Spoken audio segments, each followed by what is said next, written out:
En el siguiente video vamos a ver medición aproximada de figuras amorfas.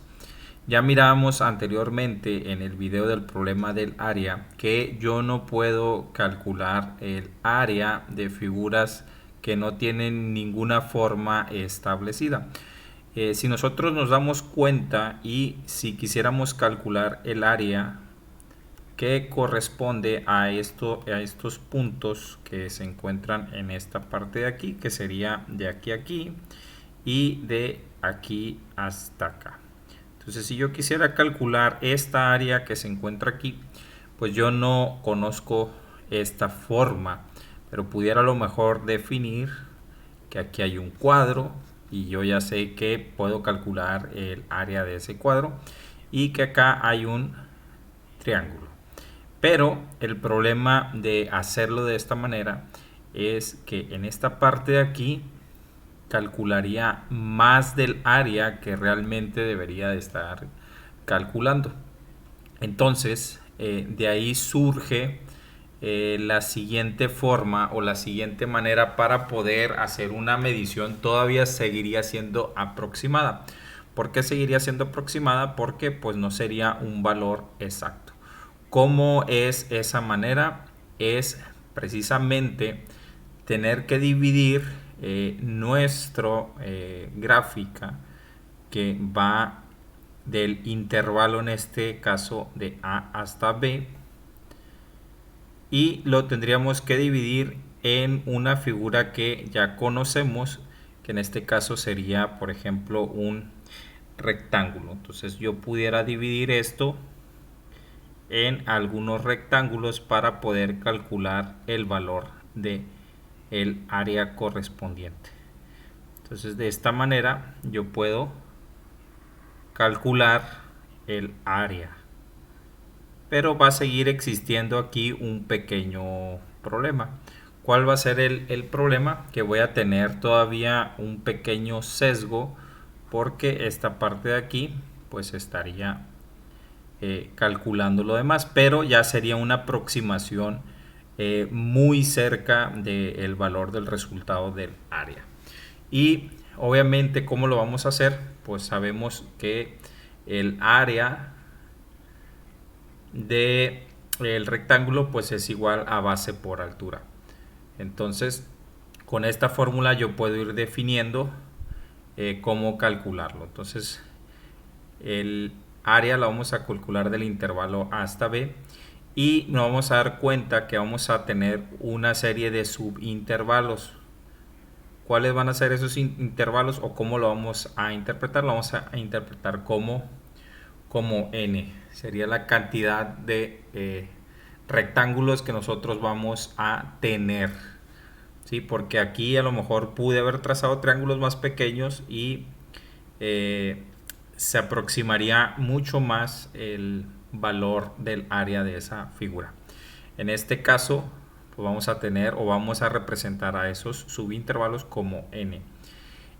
Normalmente en la parte de la base, que sería en la parte del eje de las x, vamos a nosotros a llamarlo también como incremento en x y se va a calcular b menos a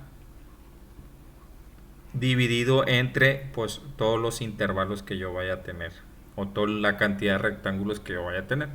Entonces esa sería la fórmula para calcular la base, pero tendría que calcular el valor de cada uno de la base correspondiente, porque por ejemplo la base iría desde A hasta este subintervalo que tengo aquí, que voy a llamar A1, luego de A1 hasta A2 y luego de A2 hasta A3 y de A3 pudiera decir hasta A4, que sería igual a B. Entonces yo puedo definir que la base de cada uno de esos rectángulos que tengo pues sería igual al valor de A más el incremento en X, ¿sí? Lo que estoy incrementando en esta parte de aquí.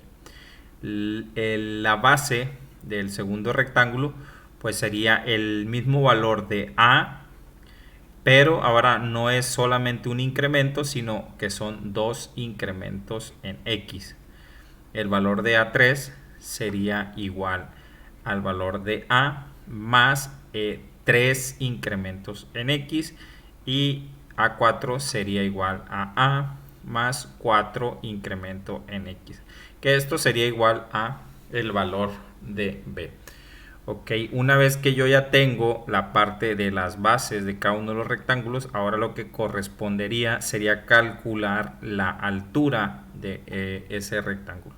Entonces la altura del primer rectángulo la voy a tener que evaluar sobre la función que yo tenga, en este caso de la gráfica. Para este caso sería x cuadrada.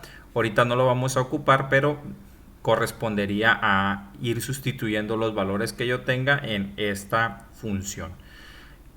Entonces sería igual a altura a la función de A1, la altura 2 sería la función de A2, la altura 3 sería igual a la función de A3 y la altura 4 sería igual a la función de A4. Entonces ya con eso yo tengo todos los valores que ocupo para poder encontrar el área del primer rectángulo, que sería igual a A1, que sería igual a la base, ¿sí? Que sería igual a la base por H1. Luego A2, que sería igual a la base por H2, a A3, que sería igual a la base por H3, y A4, que sería igual a la base que calculamos por H4. Una vez que ya calcule entonces cada una de las áreas de los rectángulos, entonces calculo el área total simplemente realizando una suma de cada una de estas áreas. Y esta es la forma en cómo yo puedo hacer una medición aproximada de figuras amorfas.